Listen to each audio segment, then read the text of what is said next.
and welcome to GamerAF. Today we are back with One Way to Die. So, you know the routine. You snap awake in bed. Pretty nasty headache. While the closing itself is truly a crime because the Finnegan Brothers part is closing. You may win an elephant. See? Win your own elephant. You hear the weird scratching noise off somewhere on the floor. Looking over the side of the bed, you see some weird flesh-colored looking creature with no discernible face sitting on the floor. What the fuck? You start as the thing crouches down a bit. You sit up a bit just as the little bastard leaps into your face. It latches on and begins to chew up your face like jerky. Despite how you try, you can't seem to pry it off, and eventually you succumb to your wounds. You have been eaten by headcrabs. Okay, you decide to check your Reddit. You see how you died.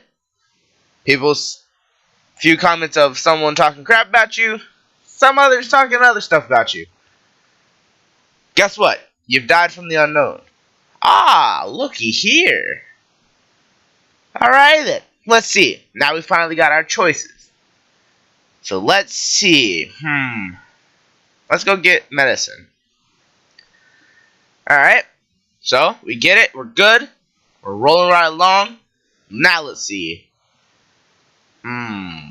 Should we just go to the fun park or catch a sandwich? Alright.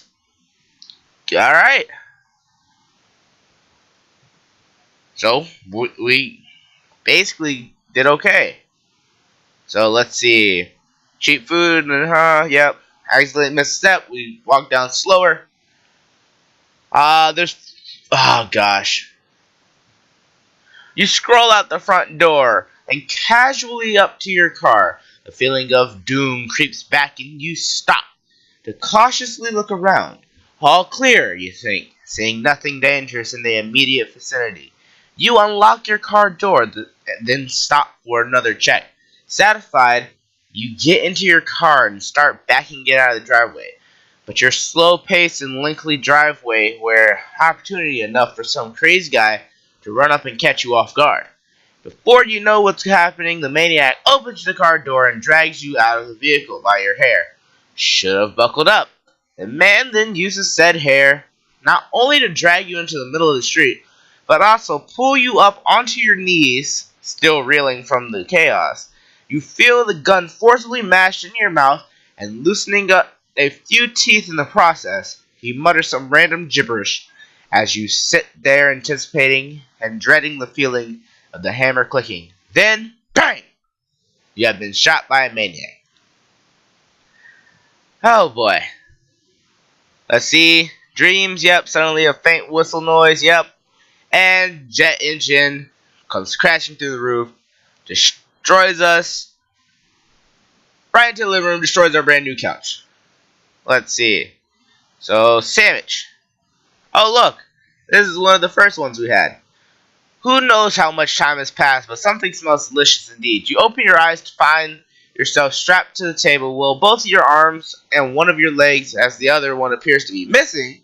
As you start freaking out, you see the part of that leg is being cooked on the stove by the cannibal bastard who poorly took it off. He smiles and quickly comes over to finish the job with that brand new chef's knife you bought last week. Crap.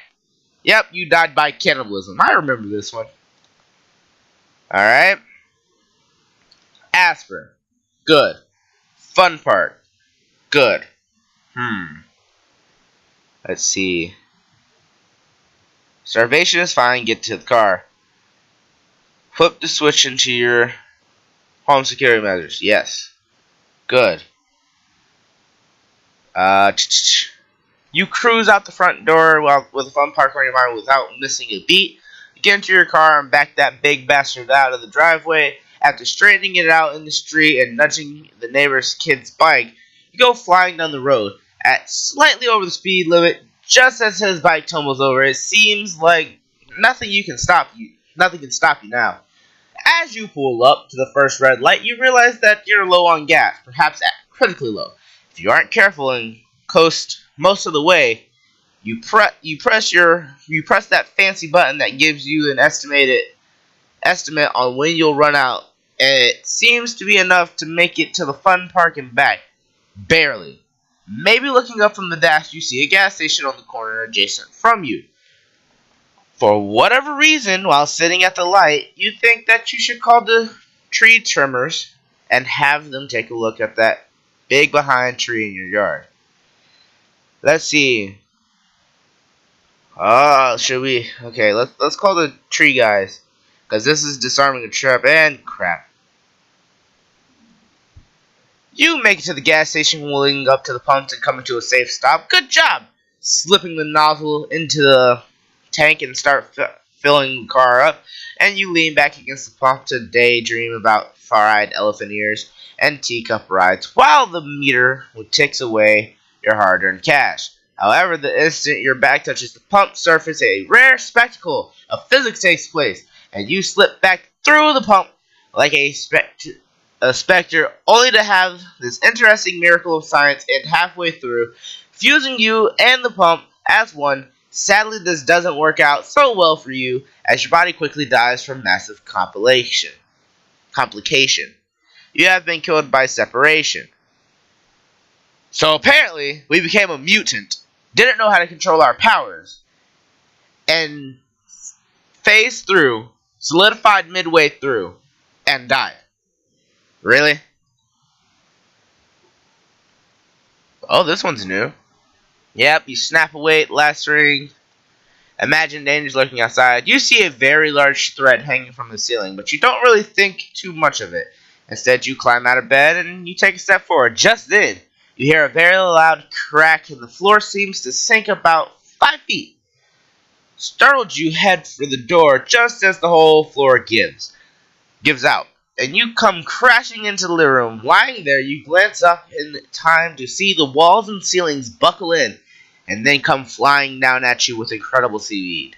Sadly, there is not enough time to process what has happened, if it wasn't already obvious. You have died from the house collapsing. Awesome, so we got a new one. Let's see. Aspirin. Might be able to sneak in. Nope, go to fun up. Crap. Okay. You go rolling head over. So you run down the stairs. If you had any balance, maybe this could have been corrected mid stumble, but no. You go rolling head over heels, screaming like a banshee, in some kind of crazy barrel roll, and spring up a bit at the very bottom.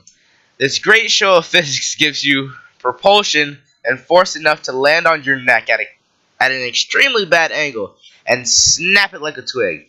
A pitiful whine trickles out of your mouth as you lie there and twitch a bit, and everything goes black. You have died from snapping your neck. Gosh, I'm so tired of him running down the stairs and freaking snapping his neck. Well, at least I know the aspirin's safe. Oh, is this the one that jerked? Yeah. You press the flatten button, the bed jerks crazily, killing you and snapping your spine. Guts pressed out through every open hole. Kinda gross. Let's see. Now then. Aspirin. Crap. I've died from accident. Oh, gosh. Alright. While walking into the bathroom, you spot a small razor blade sitting in high contrast against the toilet tank lid. The fear begins to whisper to you again as you wander over and pick it up gently, running your thumb over the edge to test it. And yep, that looks pretty dang sharp indeed. You think to yourself while a massive drop of blood forms along the line. You hold the razor blade near your wrist and brush it lightly. Why? Just then the bulb from the ceiling light blows out, startling you just enough to jerk to the left, which causes you to slash your wrist deeply. The razor drops from your hand and blood gushes from the other. You take a step backward but slip into a fresh pool of blood near your feet, falling to the floor and curling up into a ball. You drift off into darkness as you bleed out through the massive wound on your hand and wrist. Okay, so you have died from accidental suicide. Okay, let me just let me think for a second. What kind of dummy takes a razor off the back of his toilet, for one, that's already nasty. Takes a razor, scrapes it across his thumb to test if it's sharp. Okay, you see that you've cut your thumb. Not deep now, just enough so that blood is drawn. And then takes it to your wrist and begins to rub your wrist with it. Now, you may say, well, GamerAF, he was just trying to shave his hairy wrist. Which I would say in return, why? But, you know, and then the light bulb blows up, scaring him, and he slashes himself. Yeah, this is why you take a long walk. You don't cross the street. All those guys who get that comment, please, all those guys who get that joke, put it down in the comments below. But thank you guys so much for watching this video. If you liked it, be sure to leave a, oh gosh, I forgot my outro. That's funny. Anyway, thank you guys so much for watching this video. If you liked it, be sure to leave a like. And, like I said, if you guys got that little joke of take a walk across the street, put it down in the comments below. But if you want to see more one way to die, even though I've died quite literally 50 million different times, be sure to click that subscribe button. And I will see all you guys in the next video.